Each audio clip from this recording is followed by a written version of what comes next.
Hello everyone.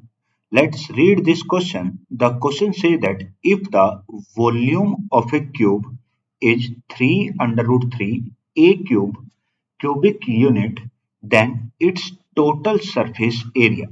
कह रहा है कि कोई एक क्यूब है जिसकी जो वॉल्यूम है वो कितने 3 अंडर रूट 3 ए क्यूब हमें दे रखी और तो कह रहा है इसका टोटल सरफेस एरिया बताओ।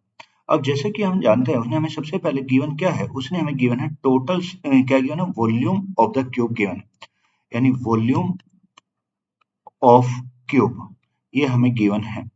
और वॉल्यूम ऑफ क्यूब कितने 3 under the root 3 a cube ये, और क्यूबिक यूनिट इसकी यूनिट। अब देखो जैसे कि हम जानते हैं जो वॉल्यूम ऑफ क्यूब का फॉर्मूला होता है, वॉल्यूम ऑफ क्यूब, जो वॉल्यूम ऑफ क्यूब का फॉर्मूला होता है वो क्या होता है, साइड का क्यूब होता है, साइड क्यूब। ये वॉल्यूम ऑफ क्यूब कितना होता है, साइड का क्यूब। लेट अगर मैं इसकी मान लो एक डायग्राम बनाऊं, मान लो मैंने मान लिया ये कोई एक ये है, ये कोई एक क्यूब है।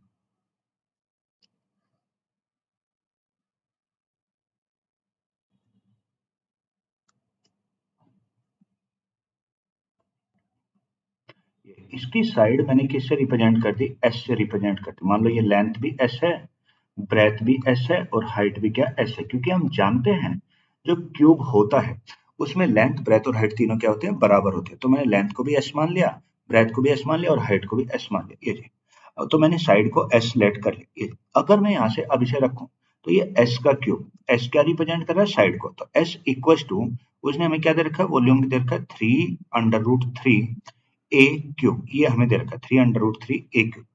अब अगर ये मुझे दे रखा है, अब सबसे पहले मुझे इसे यहाँ पे निकालना, और साइड मतलब ये वॉल्यूम तो यहाँ पे भी क्यूब आएगा, ये क्यूब होगा क्योंकि साइड का क्यूब होता है, तो side cube equal to 3 under root 3 a cube. अब देखो अगर मैं बात करूं इसे भी, अगर मैं होल क्यूब में, क्योंकि यहाँ पे ए के ऊपर तो क्यूब है पर इस 3 और अंडर रूट 3 के ऊपर कोई क्यूब नहीं है।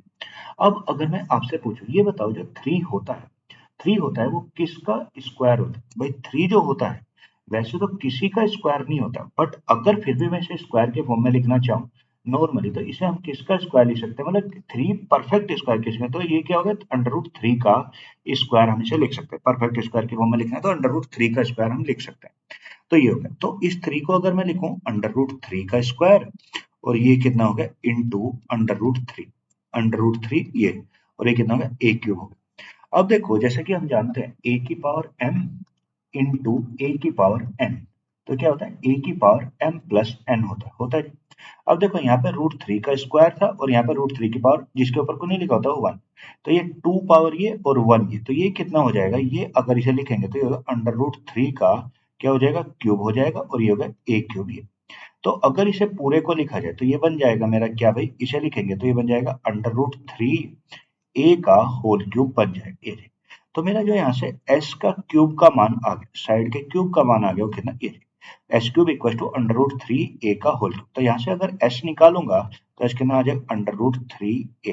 तो ये मैंने सबसे पहले तो मैंने एस का मान निकाला, एस क्या साइड का मान निकाला, कितना आ गया अंडर रूट 3 ए के बराबर आ गया। नहीं, पर मुझे ये नहीं निकालना, मुझे निकालना क्या है, मुझे तो निकालना टोटल सरफेस एरिया।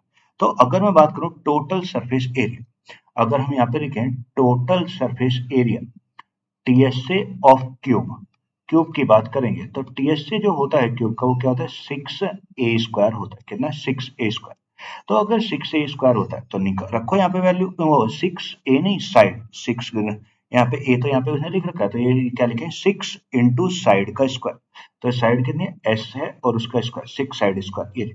अब देखो 6 इंटू साइड स्क्वायर, अब मैं यहाँ पे अगर वैल्यू पुट करता हूँ, अब देखो उसने एस का मान हमें पता है कि अभी भी निकाला कितना अंडर रूट 3, तो ये टीएस से आएगा टोटल सरफेस एरिया, तो 6 इंटू अंडर रूट 3 ए का क्या बनेगा square.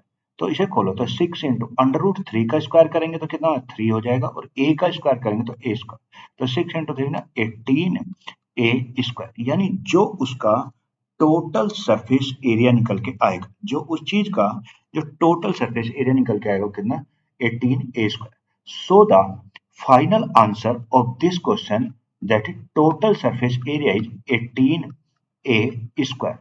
I hope you understand it well. Thank you.